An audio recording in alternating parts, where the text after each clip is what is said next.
বন্ধুরা, আজকে তোমরা দেখতে পাচ্ছ যে আমরা কিছুদিন ধরে একটা দুর্গা মায়ের ভিডিও ছাড়ছি। এই দুর্গা মায়ের আজকে শাড়ি পরানো হবে।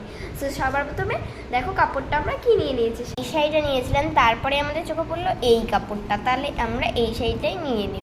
তো দেখা যাক এবার মা দুর্গার গায়েটা কেমন মানায়। অনেক সুন্দর মানিয়েছে, কি বড় কাপড় তো, তাই এইভাবেই দেখাতে হচ্ছে। কাটার পরে দেখা হচ্ছে। এটা জামা কাপড় কাটার কাছি, স্টেপলারও লাগবে শাড়ি পরানোর জন্য, আঠাও লাগবে। তোমাদের যতটা সাইজ লাগবে তোমরা ততটা সাইজেই কেটে নেবে। আমার যতটা লাগবে আমি ততটাই। এরপরে এই জায়গাটায় দাগটা টেনে নেব। তো এই যে কাটিং করা হয়ে গেছে, এইবার এটা মায়ের দুর্গার এসে পরাতে হবে। এভাবে আঠাটাকে লাগিয়ে নিয়ে স্প্রেড করতে হবে। এইখানে এবার এটা লাগাতে হবে। তো এবার পিছনেও আঠা দিতে হবে।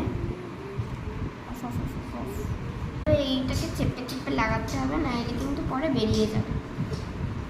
এবার দেখা হবে পার্ট